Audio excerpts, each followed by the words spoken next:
شیخ صالح المغیثمی ہیں، سعودی عرب کے ہیں، بہت فیمس شیخ ہیں، بہت فیمس داعی ہیں اور بہت زبردست واعظ و نصیحت کرتے ہیں، بہت ان کا نرم دل ہے اور وہ پڑھتے ہیں بہت زیادہ.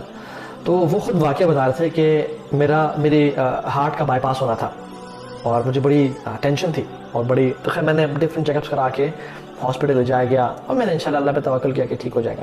تو جب انہیں ہارٹ سرجری کا بائی پاس کر دیا تو اسٹیچز لگا دیے اور پھر جب ڈاکٹرز آئے تو الحمدللہ اٹ واز آل گڈ.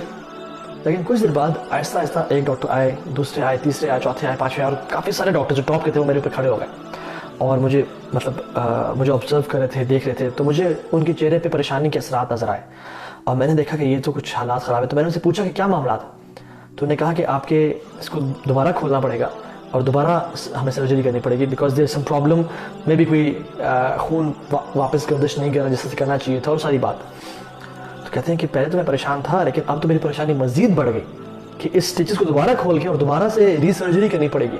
کہتے ہیں کہ میں بہت پریشان ہو گیا اور کہ اس کو دوبارہ کھولنا پڑے گا اور وہ بھی بہت پریشان تھا اور ان کی پریشانی نے مجھے بہت پریشان کر دیا. تو کہتے ہیں کہ انہوں نے فیصلہ کیا کہ یہ سوئر گوئنگ اباؤٹ اٹ، ہم کرنا لگے ہیں یہ. تو کہتے ہیں وہ گئے اپنے انسٹرومنٹس لینے کے لیے اور سب کچھ ماسک والا پہننے کے لیے. تو کہتے ہیں میرے ساتھ نا ایک نرس کھڑی ہوئی تھی جو کہ لیبنن کی تھی. تو وہ اس نے مجھے نصیحت کی اور کہا کہ یا صالح صلی علی محمد صلی اللہ علیہ وسلم، اے صالح رسول اللہ پہ درود پڑھو، ان پہ درود بھیجو. اور کہتے ہیں کہ مجھے اس بات نے ہٹ کی اور میں نے اللہ کے نبی پہ درود پڑھنا شروع کر دیا اور مجھے یہ احادیث یاد آ گئی. تو کہتے ہیں میں دل سے اللہم صلی علی محمد وعلی آل محمد کما صلیت علی ابراہیم وعلی آل ابراہیم انک حمید مجید پڑھنا شروع کر دیا. کہتے ہیں میں پڑھتا رہا حتیٰ کہ ڈاکٹرز دوبارہ آئے سرجری کرنے کے لیے، ری آپریٹ کرنے کے لیے. تو رپورٹس جو فائنل رپورٹس ہوتی ہیں وہ دیکھی تو وہ حیران اور پریشان ہو گئے اور وہ دوبارہ سے ریکنسیڈر کرنے لگے. اور جب انہوں نے دیکھا تو کہتے ہیں کہ واللہ میرے ہارٹ کی کنڈیشن بالکل ڈفرینٹ ہو گئی تھی اور انہوں نے فیصلہ کیا کہ ہمیں دوبارہ سرجری کرنے کی ضرورت نہیں ہے اور we are going about this اور سب کچھ ٹھیک ہو گیا. اور کہتے ہیں کہ مجھے اس دن یقین آیا کہ اللہ کے نبی پہ درود بھیجنا کتنا ہی ضروری اور کتنا ہی بینیفیشیل ہے. ان اذا تکفی ہمک ویغفر لک ذنبک، تمہارے ہم اور غم، تمہاری پریشانیاں سب دور ہو جائیں گے اور تمہارے گناہ سب معاف ہو جائیں گے. اللہ اکبر. تو ہمیں جب بھی پریشان ہونا اللہ کے نبی پہ صلی اللہ علیہ وسلم درود کثرت سے پڑھا کر کیونکہ اللہ تعالیٰ اس پہ رحمتیں برساتے ہیں اس شخص پہ جو کہ اللہ کے نبی درود بھیجتا ہے اور اسے راضی ہو جاتے ہیں، اس کی مشکلیں دور کر دیتے ہیں، اس کو رزق دیتے ہیں اور اسے گناہوں کو معاف کر دیتے ہیں. ہمیں اور کیا چاہیے؟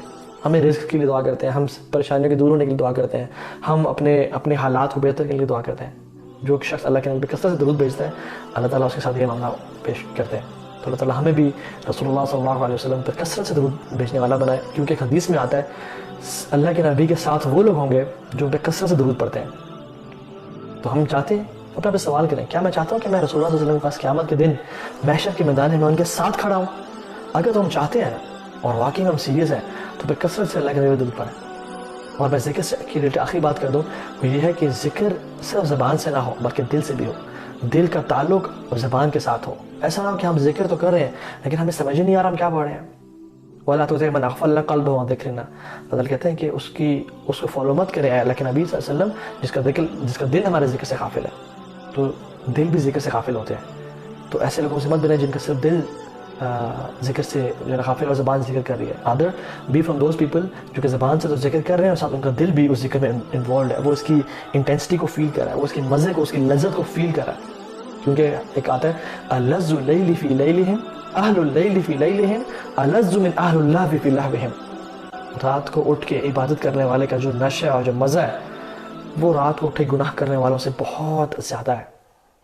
جو اہل اللیل ہے نا، اپنی راتوں کو اپنی خلوتوں میں جو اس چیز کا جو پلیجر فیل کرتے ہیں کیونکہ ان کا زبان کے جو ذکر قرآن تلاوت دل سے اٹیچ ہوتی ہے.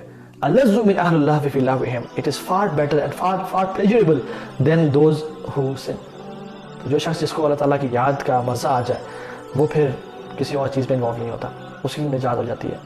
اذا صح منك الود يا غاية المنى فكل الذي فوق تراب ترابي. اگر یا اللہ میرا تیرے ساتھ ریلیشن ٹھیک ہے اور میں تیرے ساتھ میرا کنیکشن ہے اور تو مجھ سے راضی ہے، فكل الذي فوق تراب ترابي، تو جو چیز مٹی کے اوپر ہے وہ میرے لیے مٹی ہے، وہ میرے لیے مٹی ہے. مجھے کوئی پرواہ نہیں پڑتی، مجھے کوئی پرواہ نہیں کہ میرے پاس مال آئے نہ آئے، میرے تیرے ساتھ ریلیشن اچھا ہونا چاہیے بس. تو یہ بڑی امپورٹنٹ چیز ہے اللہ تعالیٰ کے ساتھ ذکر، فَاذْكُرُونِي أَذْكُرُكُمْ، تو مجھے یاد کرو میں تمہیں یاد کروں گا. And how amazing is that کہ رب العالمین ہم جیسے حقیر انسان میں سے کسی ایک کو یاد کریں اس امیزنگ ذکر کی وجہ سے. اینڈ لاسٹ میں آپ کو ایک بک سجیسٹ کرنا چاہ رہا ہوں جو کہ یہ ہے اذکار نافعہ by my teacher professor doctor Fazal Ilahi حافظہ اللہ تعالی. یہ بہت امیزنگ بک ہے، تو جو شخص خرید سکتا ہے اس کو خریدو. یہ انگلش میں ہے، اردو میں ہے. آئی تھنک اس کا انگلش ورژن بھی آ چکا ہے، آئی ایم ناٹ شیور، لیکن مے بی، لیکن اس پہ ورکنگ ہو رہی ہوگی کہ نہ آیا ہوتا. لیکن اٹس مطلب کوائٹ ایزی اردو جو کہ آرام سے پڑھی جاتی ہے، اس میں کوئی بہت زیادہ ٹیکنیکل اردو نہیں ہے. تو yes you can read this book, اور اس میں جتنے بھی اذکار ہیں امیزنگ. میں تو ٹائم شارٹیج کی وجہ سے ان کو ذکر نہیں کر پایا، کیونکہ جو ذکر کرنے والا شخص ہے وہ زندہ کی طرح ہے، اور جو ذکر نہیں کرتا وہ مردہ کی طرح ہے. اتنے امیزنگ بینیفٹس ہیں. ٹھیک ہے، تو اللہ تعالیٰ ہمیں زندہ لوگوں سے بنائے جو اللہ تعالیٰ کا ذکر کرتے ہیں.